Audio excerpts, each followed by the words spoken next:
Всем привет! В этом ролике рассмотрим интересную топологию управления MOSFET, которая позволяет держать открытым N-канальный транзистор в верхнем плече.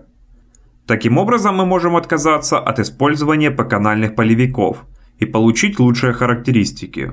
Так что усаживайтесь поудобнее, мы начинаем.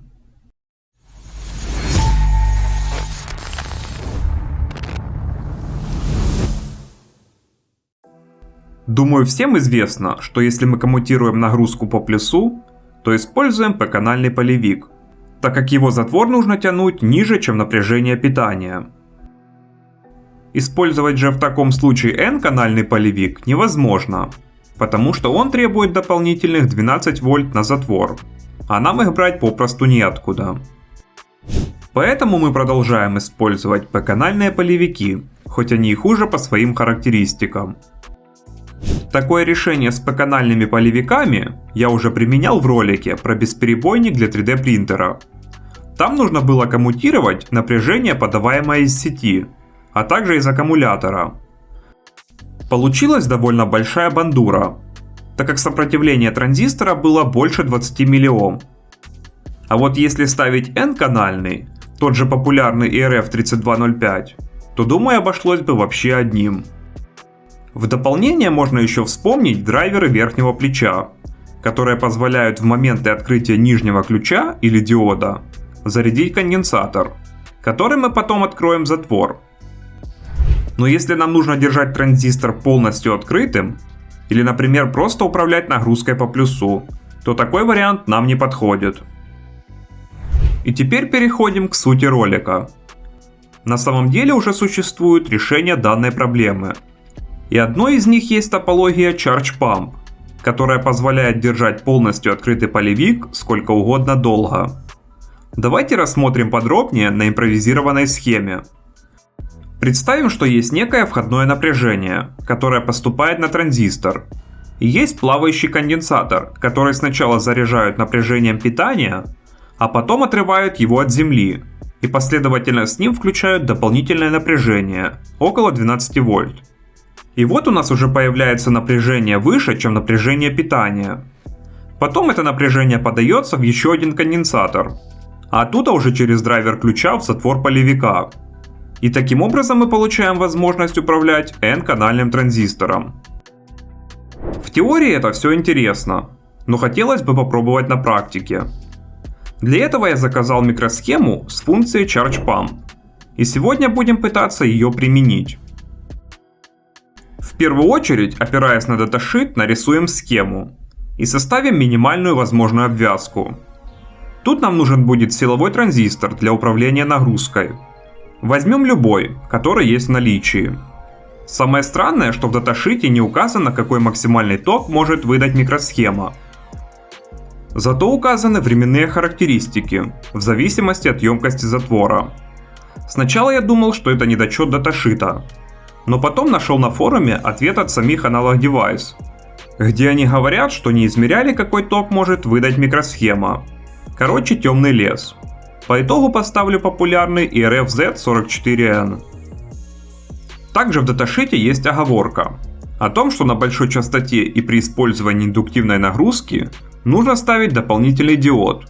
И он должен быть не шотки, а диодом с низкой утечкой, так как ток накачки довольно маленький. Но мы его ставить не будем, так как у нас основная задача посмотреть стопроцентный шим.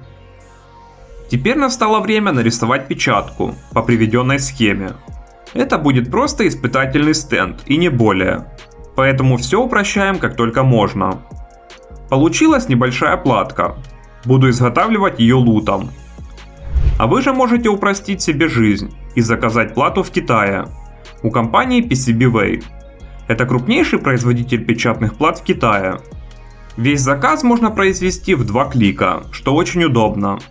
А спустя пару недель уже пользоваться заводскими платами.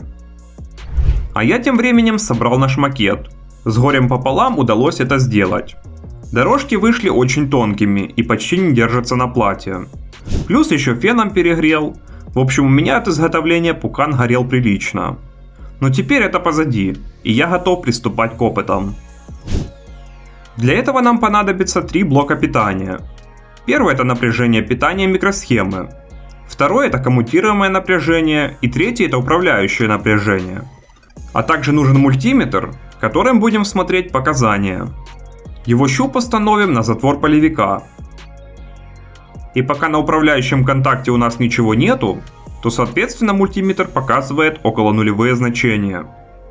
Теперь же возьмем 3,3 вольта с блока питания и подадим на управляющий контакт.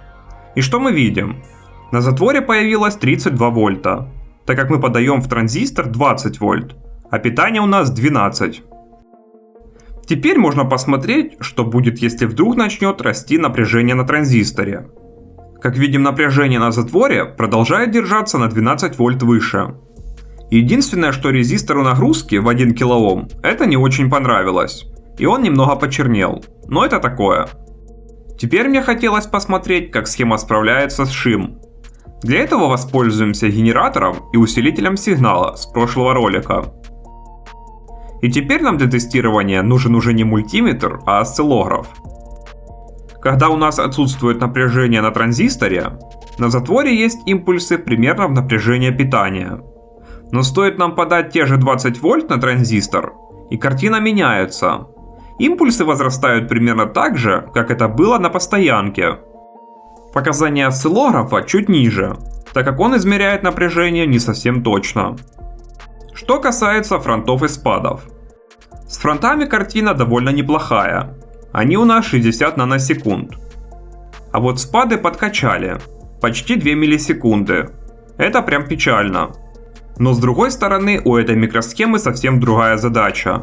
Просто держать полевик открытым. Давайте же проверим уже с какой-то нагрузкой. Для этого подключим тяжелую артиллерию в виде мощного блока питания DPS 5020 и электронную нагрузку. Накрутим тока. Как видим, напряжение немного просело, но то из-за тонких проводов. Нас же интересует степень нагрева самого полевика. И как видим, он комнатной температуры.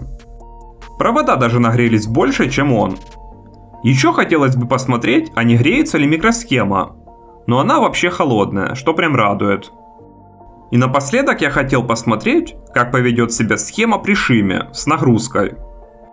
Для этого я подключил в нагрузку галогенки, так как при шиме блок питания нагрузки входил в резонанс с шимом и все ломалось.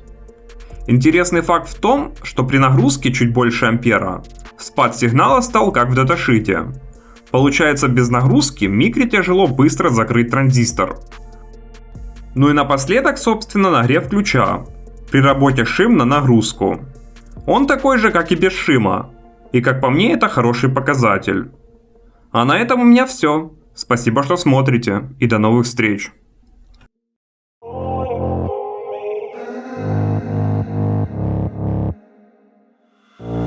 If I stay, will you stay? If I go, will you go? If I pay, will you play? Do you know what I know? Do you love?